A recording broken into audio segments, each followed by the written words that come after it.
Alors, nous avions parlé de la notion de justice,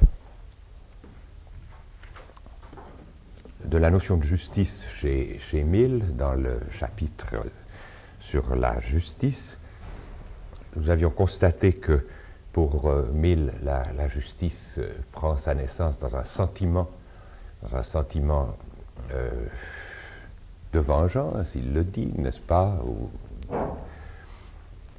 lorsque l'on nous fait du tort, mais que ce sentiment en lui-même n'a rien de moral. C'est un sentiment que tous les animaux ont vis-à-vis de leurs petits, quand on veut faire du tort à leurs petits, qui les défendent. Mais que, pensait Mill, chez l'homme, étant donné son intelligence, sa raison, étant donné aussi la plus grande extension de la sympathie qui existe entre les hommes, qui ne se borne pas à la famille, aux petits, Mill pensait que ce sentiment de justice pouvait se transformer en une véritable, n'est-ce pas, une véritable notion de justice très profondément implantée en nous par ce sentiment et qui devait s'universaliser, se civiliser aussi dans la société de telle façon à nous donner une société dans laquelle règne la justice, dans laquelle la propriété est protégée, dans laquelle règne ce qu'il appelle la valeur, une des valeurs les plus grandes, celle de la sécurité.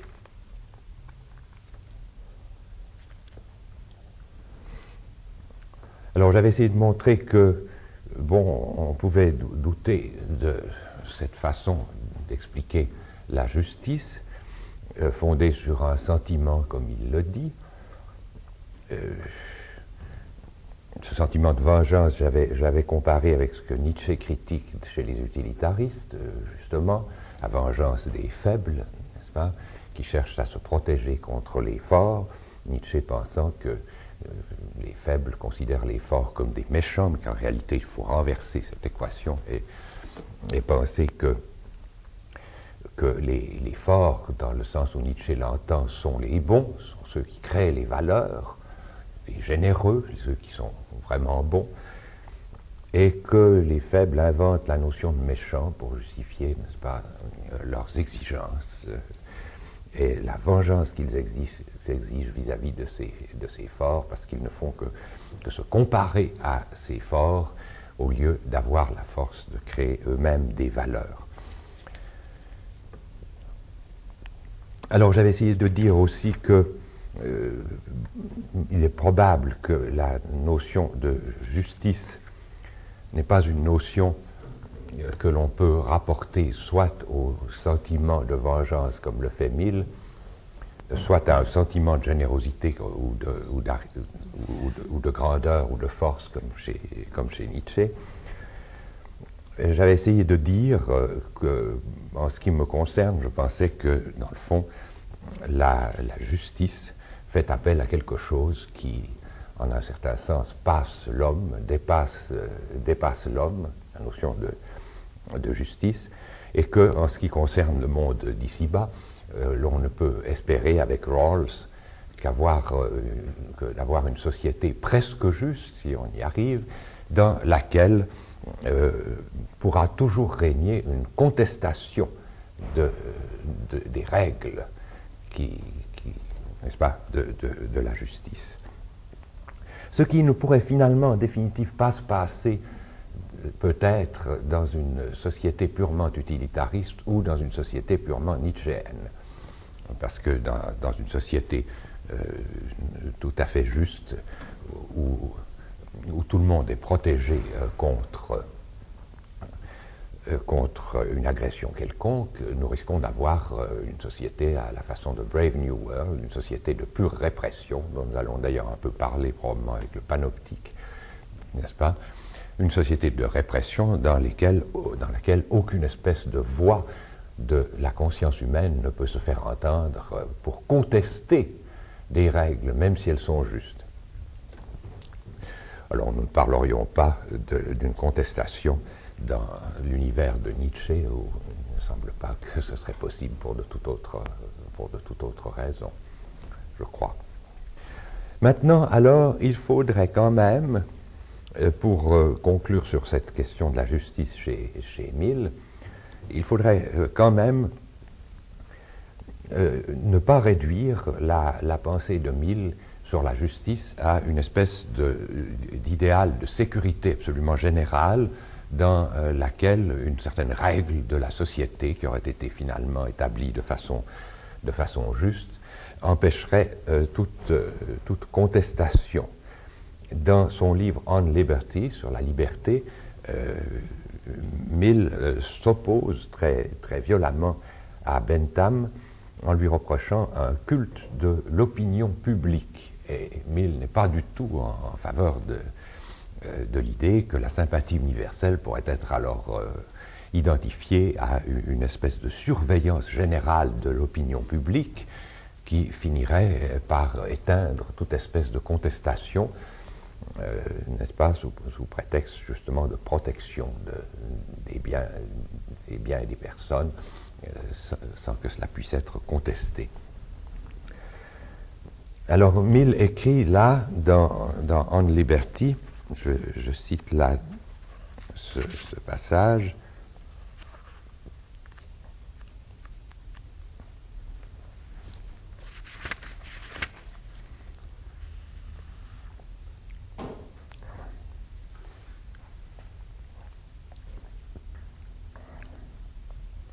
Alors, il dit qu'il a reconnu la nécessité pour le bien-être mental de l'humanité de la liberté d'opinion, de la liberté d'expression de l'opinion, pour, dit-il, 4 raisons distinctes qu'il récapitule en quelques lignes ici. Premièrement, si n'importe quelle opinion est forcée au silence, cette opinion pourrait, pour autant que nous le sachions, être vraie. Dénier à cette opinion l'expression, c'est prétendre à sa propre infaillibilité. On a déjà une bonne raison, n'est-ce pas, de cela. Deuxièmement, même si l'opinion qui est réduite au silence était une erreur, elle pourrait, et parfois le fait, même de manière assez constante, contenir une portion, une partie de vérité.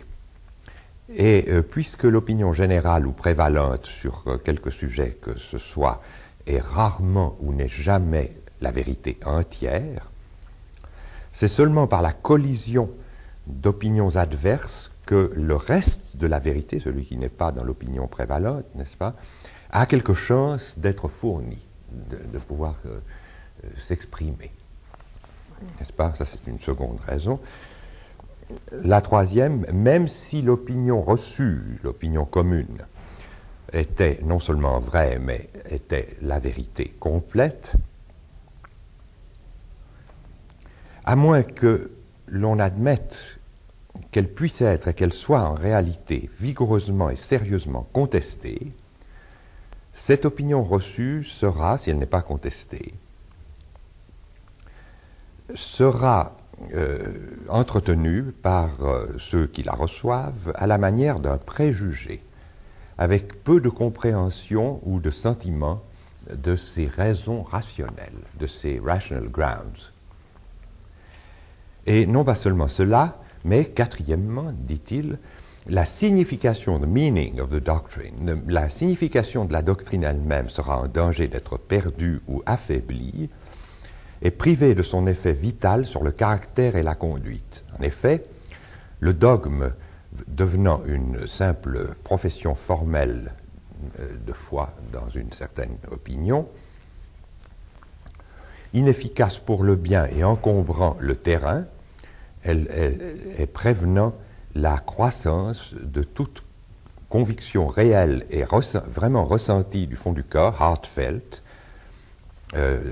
venant de la raison ou de l'expérience personnelle.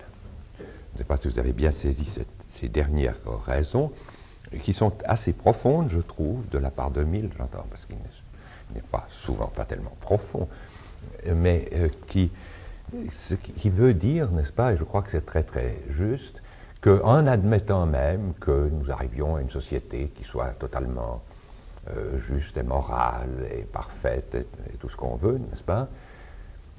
Ça, c'est un point de vue curieux pour un utilitariste, n'est-ce pas, mais qui est assez profond. Eh bien, à ce moment-là, toutes ces règles, ces opinions et ces choses que tout le monde suivrait perdraient leur sens pour n'être pas véritablement vécues dans la contestation, dans la lutte, dans une certaine forme de vie, n'est-ce pas, que cela deviendrait en quelque sorte mort, que la signification se perdrait, que tout le monde suivrait ces règles de manière indifférente, n'est-ce pas, et qu'on ne comprendrait plus véritablement pourquoi on les suit, pour quelles raisons on les suit, parce qu'elles ne seraient plus contestées du tout. Il y a évidemment peu de chances pour qu'un état de choses de ce type se produise, n'est-ce pas? On peut penser que, par exemple, tant qu'il y aura des hommes qui ont des enfants, les enfants se chargeront de contester les règles des parents, ce qu'ils font assez régulièrement, n'est-ce pas? Et que par conséquent, on n'aura pas cela. Alors, on ne peut pas, je pense, accuser Mill, comme le fera Rawls. J'aimerais passer après la dernière partie de l'heure à essayer de voir, puisque c'est la dernière fois, ce que dit Rawls de l'utilitarisme, la critique qu'il fait. On ne peut pas facilement accuser Mill de ne pas être individualiste dans le bon sens du terme, de confondre les personnes dans une collectivité qui doit être heureuse de manière générale, sans qu'on se préoccupe du bonheur particulier de telle et telle personne. Mill est extrêmement sensible à l'individu, à la personne individuelle. Il en parle beaucoup sur la liberté. Et si j'avais eu le temps, je vous aurais lu une autre citation de On Liberty, où il se plaint de la tyrannie de l'opinion des masses, de l'opinion publique, et où il dit que dans l'ancien temps, au Moyen-Âge, les individus avaient une importance lorsqu'ils étaient supérieurs, lorsqu'ils avaient des idées nouvelles ou lorsqu'ils avaient une certaine force, et que maintenant c'est le culte de l'opinion commune qui le réduit au journalisme, et en disant que les gens reçoivent par les journaux ce qu'il leur plaît d'entendre de l'opinion commune, et qu'il y a ainsi une tyrannie de la majorité. Notez que dans ce passage, inspiré un peu de Carlyle, Mill prend soin de se garder sur sa droite malgré tout, et il dit, parce qu'on pourrait évidemment le croire susceptible de cette opinion-là, il dit très nettement qu'il n'y a dans ce qu'il vient de dire sur les masses et sur la nécessité de l'individu fort et peut-être charismatique, no hero worship, qu'il n'y a absolument aucun culte du héros dans ce qu'il vient de dire, ce qui le garde vraiment du côté où on pourrait l'assimiler alors à je ne sais quel fascisme ou chose de ce genre, n'est-ce pas, qui nous disent, oui, les masses, le journalisme, le cosmopolitisme, les juifs, n'est-ce pas, dans l'Allemagne nazie. Alors, supprimons tout cela et retrouvons le sens du grand individu, du grand chef, du leader charismatique, etc. Il n'y a rien de tout cela dans la pensée de Mill. Il y avait peut-être un peu de cela dans la pensée de Carlyle. Il y a de cela à travers toutes les pensées du XIXe siècle, n'est-ce pas? Mais il faut se garder toujours de faire des anachronismes en philosophie, je crois, et de faire des courts-circuits entre les époques. Je ne dis pas qu'on ne peut pas comparer des structures de pensée dans différentes époques, c'est bien ce que fait l'histoire de la philosophie, n'est-ce pas? Bien entendu. Mais il faut faire attention de ne pas confondre la manière très spécifique, souvent singulière, de penser d'une certaine époque, les microstructures qu'il peut y avoir dans une époque, où l'on discute de tels problèmes dans telle et telle atmosphère, je ne sais pas, le rationalisme classique, avec Descartes, Locke, Arnaud, Malebranche, Berkeley, tous ces gens qui se répondaient dans des lettres ou qui influençaient les uns par les autres, n'est-ce pas? Ça forme tout un micro-contexte dans lequel les problèmes sont les mêmes, puis après ils changent. Foucault avait dit quelque chose de ce genre, avec ses sauts épistémologiques, ses coupures épistémologiques, n'est-ce pas? Il ne faut pas les exagérer, il ne faut pas dire qu'une époque, tout d'un coup, n'a plus rien à voir avec l'époque précédente, et que les problèmes ont totalement changé, ce qu'a tendance à dire Foucault. Je ne crois pas que c'est tout à fait juste. Mais il faut faire bien attention. Par exemple, lorsqu'on lit des pages comme celle que je vous ai résumée, sans pouvoir la citer, là, de Mill, ne pas dresser l'oreille tout de suite et dire c'est une pensée d'extrême droite, c'est une pensée réactionnaire qui se fait jour ici parce qu'il dit quelque chose contre l'opinion publique, contre les masses, etc. Il y a simplement, dans une époque, un certain nombre de questions qui se posent d'une certaine façon. Je crois qu'il faut aussi tenir compte de cela, n'est-ce pas, M. Menous, quand on considérera le panoptique. On doit seulement circonscrire le panoptique à la fin du XVIIe siècle Non plus. C'est seulement un problème qui nous parle maintenant. Ah, mais c'est vrai. Ça, c'est vrai. Mais, disons, oui, on ne veut pas marcher sur votre terrain avant, mais je veux dire, ce que je voulais dire, c'est que il ne faut pas faire comme si quelqu'un qui vivait à la fin du XVIIIe au début du XIXe siècle avait dans la tête toutes les choses qui se sont passées après. N'est-ce pas? Absolument. Mais qui change. N'est-ce pas? Qui change.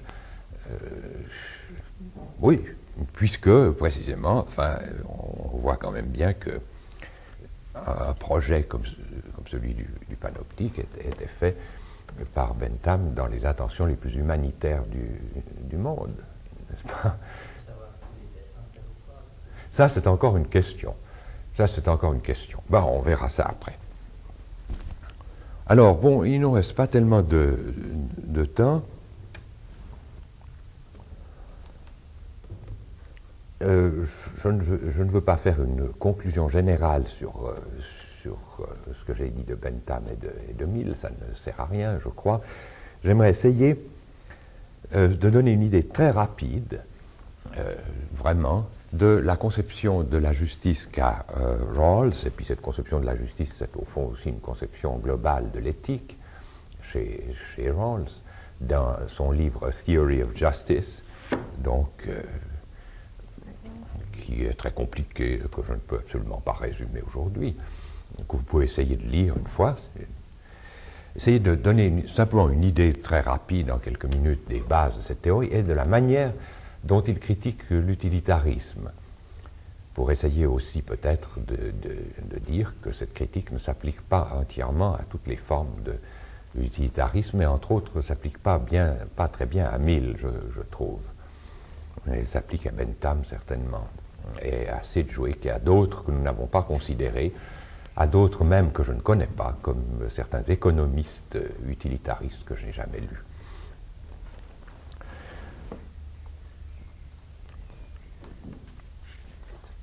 Alors, les principes de la théorie morale sur la justice de Rawls ne sont pas donnés par lui comme ses idées personnelles sur la justice, ou du moins il fait un détour pour exposer cette théorie en essayant de montrer qu'elle naîtrait nécessairement de certaines circonstances données qu'il imagine. Ces principes proviendraient d'un contrat que Rawls imagine, contrat fictif, entre un certain nombre de personnes rationnelles qui seraient rassemblées quelque part en un lieu indéterminé. Des personnes rationnelles, c'est-à-dire capables, au fond, de tirer des conséquences, simplement rationnelles dans un sens peut-être assez restreint même, capables de tirer des conséquences de prémices données, n'est-ce pas, de voir ce qui suit de quelque chose, une fois qu'on a posé un certain nombre de choses, ce qui en résulte. Des personnes qui poursuivraient leur intérêt, non pas un intérêt passionné ou passionnel, mais un intérêt réfléchi, considered, un intérêt rationnel, raisonnable, vernünftig, disons en allemand, n'est-ce pas, qui seraient réunis, encore une fois, on ne sait pas où, afin de choisir les principes de base d'une société juste. Il s'agit pour Rawls de structure de base d'une société. Il ne s'agit pas du tout de déterminer dans le détail ce que va faire tel individu, comment il faut concevoir la morale individuelle, etc. Et il s'agit de structures dans lesquelles un grand nombre d'individus sont représentés par un certain individu type qui représente telle et telle forme telle et telle structure dans cette société. Donc il s'agit de quelque chose d'un peu abstrait qui ne s'applique pas immédiatement à au cas très particulier de tel ou tel individu, mais aux fondements de base qui doivent de toute façon, pour Rawls, être respectés dans une société qui serait dite juste ou presque juste. Ces personnes imaginaires, rassemblées pour fonder une société qu'ils jugeraient juste, devraient établir ces principes derrière ce que Rawls appelle a veil of ignorance, un voile d'ignorance. Ce voile d'ignorance dissimulerait à ces personnes la situation concrète qu'elles occuperaient elles-mêmes dans la société ainsi fondée. Donc, de cette manière, c'est un procédé dont Rawls se sert, le choix des principes serait déterminé par les contractants de telle façon qu'ils ne sauraient rien de la place concrète qu'ils occuperaient dans le schème en question, dans la société en question, et que par conséquent, il est assez clair qu'ils devront se préoccuper, s'ils sont rationnels et s'ils suivent leur intérêt réfléchi, qu'ils devront se préoccuper des moins défavorisés, des plus défavorisés, des moins favorisés de cette société, parce qu'ils pourraient se trouver, puisqu'ils ne savent pas quelle place ils occuperont dans cette société, il pourrait se trouver que eux-mêmes, eux qui veulent fonder cette société, occuperaient un des rangs les plus bas dans cette société. En parlant de positions favorisées ou défavorisées, Rawls pense à un état de choses donné, un état de choses naturelles donné, avec des talents, des choses de ce genre dont les gens disposent. Puisqu'il s'agit de fonder une société, n'est-ce pas, il ne faudrait pas admettre que ce sont des structures sociales, mais disons, même on admet que un certain ensemble d'hommes étant donné, peut-être déjà dans une certaine forme de société, il y a des différences, il y a des inégalités, et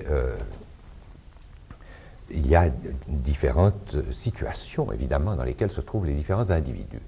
Alors, ceux qui doivent établir ces principes ignoreront, derrière ce voile d'ignorance, ignoreront quelle sera leur situation, ils doivent donc faire en sorte que toutes les situations dans cette société soient les plus justes possibles, soit, n'est-ce pas, soient établies dans un schème le plus juste possible, puisqu'ils ne savent pas quelle position ils occuperont. Donc on ne peut pas,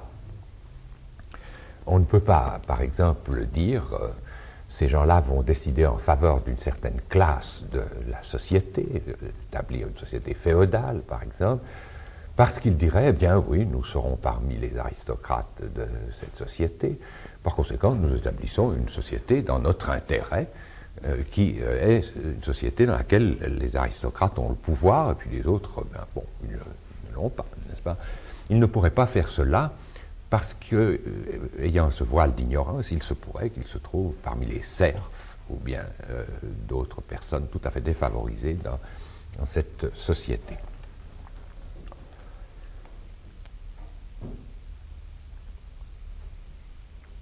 La position de ces contractants fictifs dans un lieu fictif est appelée par Rawls position originelle, original position. Alors, Rawls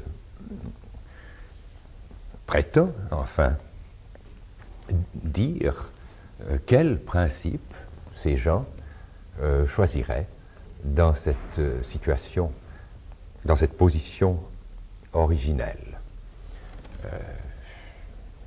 Bon, enfin, il dit entre autres que c'est, pour les raisons qu'il donnera ensuite, que ces gens réunis pour choisir une société juste ne choisiraient pas des principes utilitaristes, justement. Alors, bon, il dira ensuite pourquoi dans sa critique de l'utilitarisme. Voici ces deux principes fondamentaux qui sont à la page 60 dans l'ouvrage.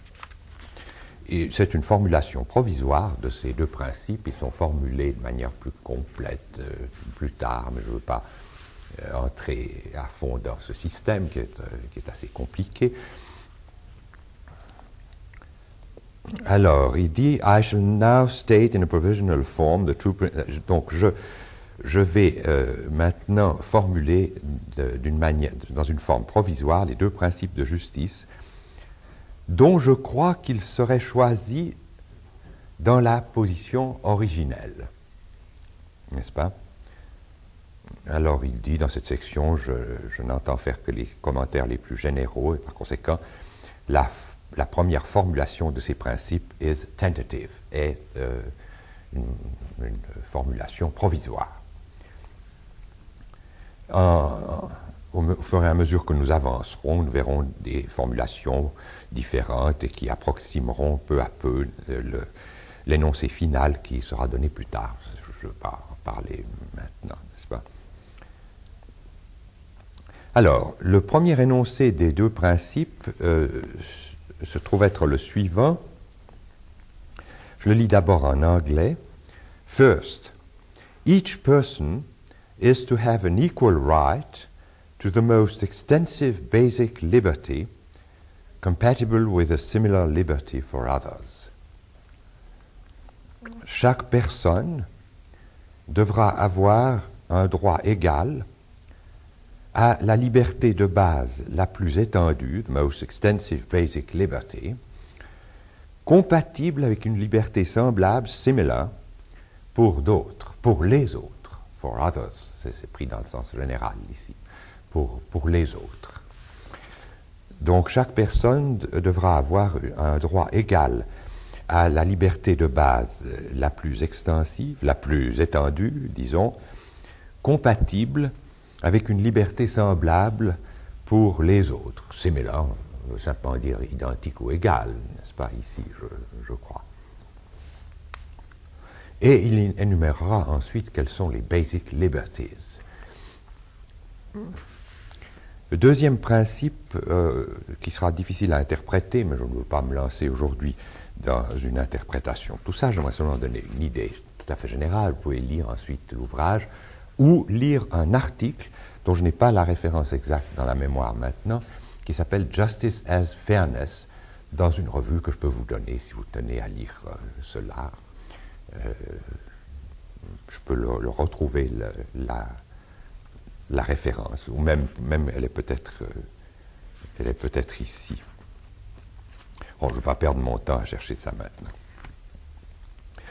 Le second principe, second, social and economic inequalities are to be arranged so that they are both, A, reasonably expected to be to everyone's advantage, and B, attached to positions and offices open to all. Secondement, les inégalités sociales et économiques, elles ne sont pas exclues de ce schème de Rawls, n'est-ce pas? Les inégalités sociales et économiques doivent être arranged, doivent être ordonnées et arrangées de telle manière qu'elles soient à la fois A, oui, reasonably expected to be, ça on ne peut pas le traduire une fois qu'on a commencé la traduction comme ça, qu'on puisse raisonnablement attendre que ces inégalités sociales et économiques soient à l'avantage de chacun. soit à l'avantage de tous.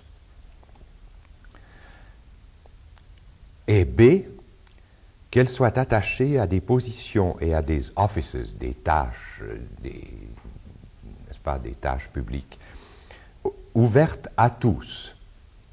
Il s'agit de equal opportunity, des chances égales qu'il y a pour obtenir tel et tel poste, ou telle et telle chose, des chances de départ, disons, égales pour tout le monde, là, n'est-ce pas? Quant à ce que signifie exactement le A, la première condition, ce sera une condition telle que ce sera une condition telle que les inégalités devront favoriser les inégalités devront favoriser les plus défavorisés.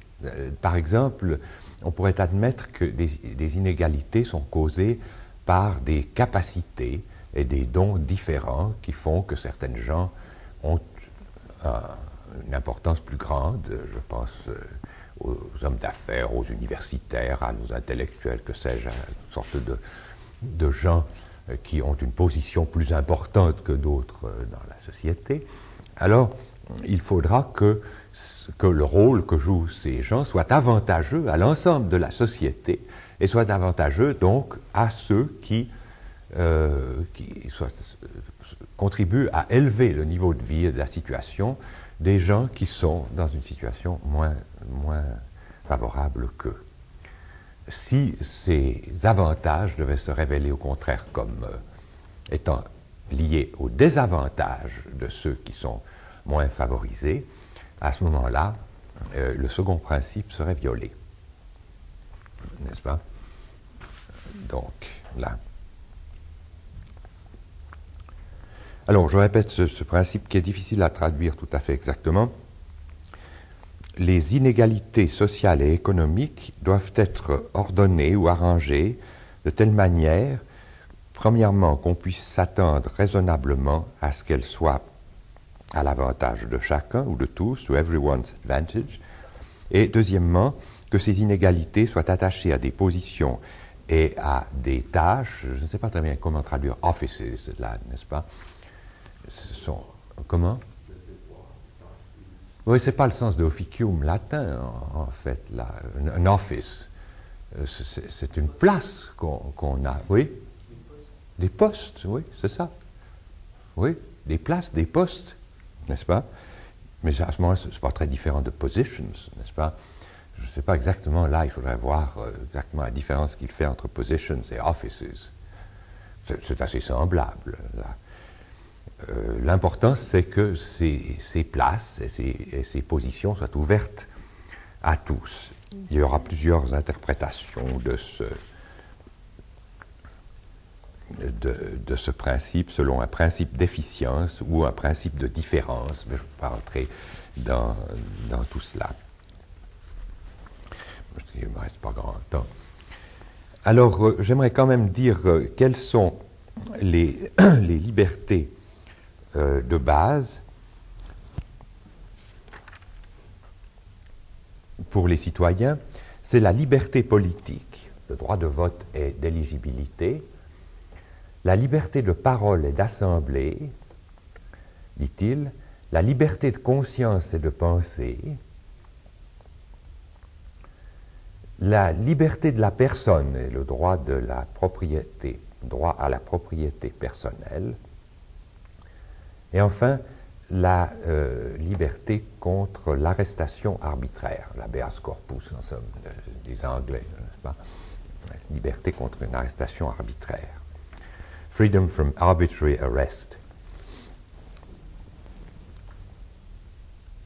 Donc, ça c'est pour le premier principe. Le deuxième principe concerne la distribution des richesses, des revenus et des richesses de la société, qui doit être à l'avantage de tous, sans qu'il y ait nécessité d'égalité, comme nous l'avons vu.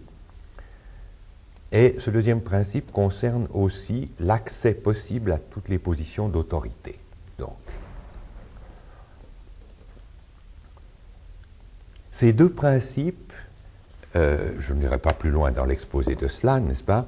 Ces deux principes sont ordonnés en série, c'est-à-dire un peu comme un ordre lexicographique dans le dictionnaire. C'est-à-dire qu'il faut d'abord, n'est-ce pas, qu'on considère le A, et puis ensuite AA, puis AB, AC, comme ça. Il faut toujours considérer le premier principe et ne considérer le second des principes que lorsque le premier est satisfait. N'est-ce pas? C'est-à-dire, concrètement, n'est-ce pas, qu'on ne pourra pas remplacer l'une de ces libertés de base que je viens de citer, liberté de parole, liberté de pensée, etc., n'est-ce pas? On ne pourra pas la remplacer par des avantages sociaux et économiques relevant du second principe. On ne pourra pas dire, par exemple, « Ah, nous ne considérons pas tellement le premier principe, mais nous voulons améliorer les choses sur le plan du second. Par conséquent, nous donnons une chance plus grande ou bien une position même beaucoup plus élevée avec un revenu beaucoup plus grand à telle et telle personne. Mais nous disons qu'il va pouvoir être arrêté arbitrairement pour n'importe quelle raison, par exemple, n'est-ce pas? On peut penser à des pays où ce serait ainsi, par exemple, n'est-ce pas? C'est-à-dire où on donnerait une position très importante à certaines gens, mais où ces certaines gens pourraient éventuellement être arrêtés de manière complètement arbitraire. Alors ça, la question de la série, du caractère sériel des principes s'opposerait à cela chez Rawls parce qu'il faudrait d'abord que le premier principe soit satisfait, c'est-à-dire les equal basic liberties for all, ces libertés de base pour tous. Et après seulement, on considérera alors la question de la différence de situation économique et sociale et les différents problèmes assez complexes dans l'ouvrage que pose ce deuxième principe, pour savoir comment il faut distribuer, comment les revenus, les biens doivent être distribués, ou comment les postes d'autorité doivent être ouverts aux gens, n'est-ce pas? Ces deux principes peuvent être remplacés par un principe plus général, à la page 62, qui se dit ainsi: toutes les valeurs sociales, la liberté et la opportunity, les chances, pourrait-on dire, n'est-ce pas? Le revenu et la richesse et les bases du respect de soi-même, self-respect, doivent être distribués de manière égale, à moins qu'une distribution inégale de n'importe laquelle ou de toutes ces valeurs soit à l'avantage de tous. Et alors il conclut, injustice, then, is simply inequalities that are not to the benefit of all. Définira l'injustice comme étant des inégalités qui ne sont pas au bénéfice de tous. N'est-ce pas? Étant donné cette formulation plus générale, on peut aussi donner une définition plus générale de l'injustice en disant, voilà, l'injustice, ce sont des inégalités qui ne sont pas au bénéfice de tous. Celles qui sont au bénéfice de tous étant admissibles. Bon, alors je n'ai pas tellement le temps, parce que je ne veux pas non plus prendre sur le quart d'heure, et puis sur votre exposé, de parler de la critique de l'utilitarisme, peut-être ne pas faire toutes les citations que je voulais faire, parce que je n'ai pas le temps, mais expliquer la chose peut-être simplement, oui, j'avais prévu là, expliquer la chose en quelques mots, simplement comme cela. L'utilitarisme pour Rawls considère l'ensemble de la société de manière globale comme si c'était un seul individu qui est à répartir ses plaisirs et ses peines, ses plaisirs et ses souffrances, entre les différentes périodes de sa vie, cet individu. De la même façon, dit-il, l'utilitarisme, il dit l'utilitarisme ne prend pas au sérieux la distinction des personnes, il dit ça à page 27. L'utilitarisme considère l'ensemble de la société et considère qu'on peut répartir les souffrances et les peines dans cet ensemble de la société de façon à maximaliser le bonheur général dans cette société, quitte à ce que dans cette société, certaines personnes portent le poids, n'est-ce pas, des souffrances qui sont compensées plus ou moins par le plus grand bonheur d'autres et le bonheur général qui s'ensuit ou qui s'augmente même pour tout le monde, n'est-ce pas, de cette façon. Alors,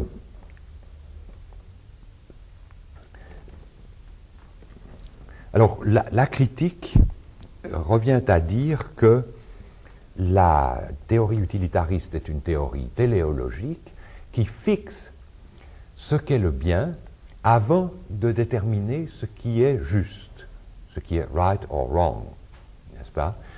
C'est le propre pour Rawls des théories téléologiques. On fixe d'abord un bien à atteindre, et puis ensuite on se préoccupe des moyens pour y parvenir. Et alors, bien sûr, dans ces conditions, la justice ne peut être que de l'ordre des moyens pour parvenir au bonheur qui est la fin fixée comme le bien par l'utilitarisme. La justice ne pourra qu'occuper une position secondaire. Nous avons quand même vu que chez Mill, ce n'était pas tout à fait le cas, n'est-ce pas? Ça reste évidemment pour Mill quelque chose qui n'est pas tout à fait aussi important que le but même de la doctrine, le bonheur. Ça reste quand même une sorte de moyen, la justice, d'arriver, n'est-ce pas, à ce bonheur. En ce sens, Rawls a raison, mais quand même, on ne peut pas du tout dire que Mill traite la société comme un seul individu qui aurait à répartir ces différentes valeurs de souffrance et de bonheur, n'est-ce pas, selon les moments où la société le fait selon les individus. Alors, pour Rawls, justice as fairness, la justice comme équité, qui est sa propre théorie, considère les choses d'une manière déontologique, c'est-à-dire considère qu'il faut d'abord fixer des règles de ce qui est right and wrong, de ce qui est juste et injuste, si vous voulez, ou bon et mauvais du point de vue moral, et qu'il ne faut pas commencer par fixer un but. Il pense donc, d'ailleurs, en ce sens, que ces hommes rationnels qui seraient réunis dans la position originelle ne choisiraient pas une théorie morale téléologique de la justice, mais choisiraient une théorie déontologique, fixerait d'abord ce qui est juste et ce qui est injuste dans la société, et non pas d'abord le bien, n'est-ce pas? Alors j'avais là des citations et une conclusion que j'aurais voulu faire là-dessus, mais je n'ai pas le temps de le faire. J'aimerais seulement indiquer en deux mots que la position de Rawls, dont il dit d'ailleurs dans une note qu'elle est très proche de celle de Kant, et il cite des textes des passages de Kant, que cette position me paraît difficile à combattre par l'utilitarisme. Je veux dire par là que mon idée à moi, disons à la fin de ce cours, serait qu'il est très difficile de maintenir et de soutenir une position purement téléologique de la morale, n'est-ce pas? Il faut, d'une certaine manière, déterminer des choses qui ne vont pas dépendre nécessairement de la fin ultime, déterminer quelque chose comme le bien et le mal, quelque chose comme le right and wrong, n'est-ce pas? de manière relativement indépendante des fins. Parce qu'il y a dans les conduites humaines quelque chose qui demande que l'on fasse une différence très profonde et très première entre le bien et le mal, bien qu'on ne sache pas très bien comment la faire, qu'il n'y ait peut-être pas une seule théorie morale, même pas celle de Kant, qui rend compte de cette différence, n'est-ce pas? Finalement, on ne sait pas quelle est la bonne théorie morale, mais il semble qu'il faut considérer toujours cette question, n'est-ce pas, du juste et de l'injuste, ou du right and wrong, quand on considère le problème moral, et que l'on risque beaucoup de sous-estimer l'importance de cette question du bien et du mal, de cette question du right and wrong, si l'on fixe une finalité ultime à la morale. J'en voudrais pour preuve une lecture de la République de Platon. Faites une lecture de la République de Platon, ensuite une lecture de The Open Society and Its Enemies de Popper sur Platon, et puis on peut voir que finalement la règle morale dans la République et les lois de Platon, qui est tout entière fixée vers le bien, le soleil du bien platonicien, que cette règle aboutit à des formes intolérables de répression, n'est-ce pas? Parce que le bien a été fixé et qu'ensuite on fixe des règles pour l'atteindre, et puis ces règles font qu'il faudra emprisonner et finalement tuer les athées dans les lois parce qu'ils vont contre, n'est-ce pas, la société qui est organisée pour aller vers ce bien.